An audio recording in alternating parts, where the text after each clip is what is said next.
আসসালামু আলাইকুম everyone, welcome back to my channel Meghla cooking world. আজকে আমি আপনাদের সাথে খুবই মজাদার একটি রেসিপি নিয়ে হাজির হয়ে গেলাম। সেটা হচ্ছে চট্টগ্রামের ঐতিহ্যবাহী মাংসর কোয়াব রেসিপি। এই মাংসর কোয়াব রেসিপি খেতে যেমন সুস্বাদু, মাশাআল্লাহ তৈরি করতেও কিন্তু অনেক সহজ। তো এই যে দেখুন, চট্টগ্রামের ঐতিহ্যবাহী মাংসর কোয়াব তৈরি করার জন্য আমি একটি প্যানে আধা কেজি গরুর মাংস নিয়েছি। আর গরুর মাংসটা দেখুন একদম ফ্রেশ, কোনো হাড় চর্বি নেই। দিয়ে নিলাম পরিমাণ মতো লবণ, দিয়ে নিলাম পরিমাণ মতো হলুদের গুঁড়ো, আর দিয়ে নিলাম পরিমাণ মতো লাল মরিচের গুঁড়ো, দিয়ে নিলাম পরিমাণ মতো আদা রসুনের পেস্ট, আর দিয়ে নিলাম দুটো বড় দেখে পেঁয়াজ কুচি। এখন দিয়ে নিলাম একটি ছোট সাইজের তেজপাতা, দিয়ে নিলাম গোটা দারুচিনি, এলাচ এবং রেগুলার রান্না করা সয়াবিন তেল। তো সবগুলো উপকরণ দেওয়ার পর একটু দেখুন, আমি একটু হাতের সাহায্যে খুব ভালো করে গরুর মাংসটা মেখে নিচ্ছি।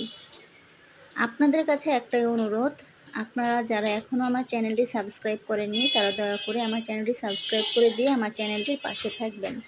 তো এই যে দেখুন, আমি হাত ধুয়ে মাংসের উপরে পানি দিয়ে তারপর চুলায় বসিয়ে একটি ঢাকনা দিয়ে ঢেকে দিলাম। তো এই যে দেখুন, আমি 5 মিনিট পর চলে এসেছি। আর এর মধ্যে কিন্তু গরুর মাংসটা অলরেডি কষানো হয়ে গেছে। এখন আমি গরুর মাংসগুলো আরেকটু ভালো করে নাড়া দিয়ে নিব। এখন গরুর মাংসের উপরে ঝোলের জন্য পানি দিয়ে নিব। আর ঝোলের জন্য পানিটা একদম কম দিয়ে নিব, কারণ এই ঝোলটা আমি একদম শুকিয়ে ফেলবো, মানে মাংসের গায়ে গায়ে থাকবে। তো এই যে পানিটা দেওয়ার পর আমি গরুর মাংসগুলো আর একটু নাড়া দিয়ে নিলাম।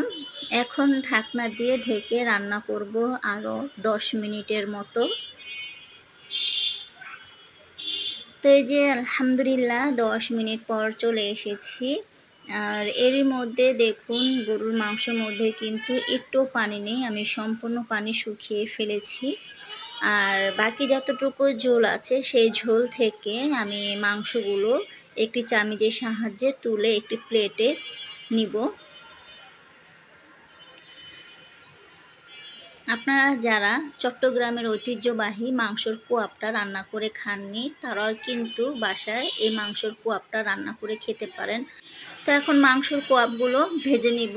আর এগুলো কিন্তু হচ্ছে চর্বি, তো চর্বি গালিয়ে তারপর আমি তেল তৈরি করে নিয়েছি। সাধারণত মাংসর কোয়াব কিন্তু চর্বি গালিয়ে সেই তেলের মধ্যেই কিন্তু মাংসর কোয়াবগুলো ভেজে নিতে হয়। এতে করে কিন্তু মাংসর কোয়াব থেকে সুন্দর একটা ফ্লেভার আসে, খেতেও আলহামদুলিল্লাহ অনেক ভালো লাগে। আমি এর আগে কখনোই আমার বাসায় মাংসর কোয়াব তৈরি করিনি, বাট আজকে ফার্স্ট টাইম বাসায় মাংসর কোয়াব তৈরি করেছি। তো এই যে দেখুন, মাংসর কোয়াব কিন্তু প্রায় ভেজে নেওয়া হয়ে গেছে। আমি আর একটু নাড়া দিয়ে উল্টিয়ে পাল্টিয়ে দিচ্ছি, যাতে করে সমানভাবে দুনো পাশেই ভাজা হয়ে যায়। তো এই যে আলহামদুলিল্লাহ খুবই ঝটপট তৈরি করে ফেললাম মাংসর কোয়াব। এখন তেল ঝরিয়ে আমি মাংসগুলো একটি প্লেটে তুলে নিব। আমার এই মাংসর কোয়াব রেসিপি আপনাদের কাছে কেমন লেগেছে অবশ্যই একটু কমেন্ট করে জানাবেন, এতে করে আমি অনেক খুশি হব। আজকের মতো বিদায় নিচ্ছি, ভালো থাকবেন, আসসালামু আলাইকুম।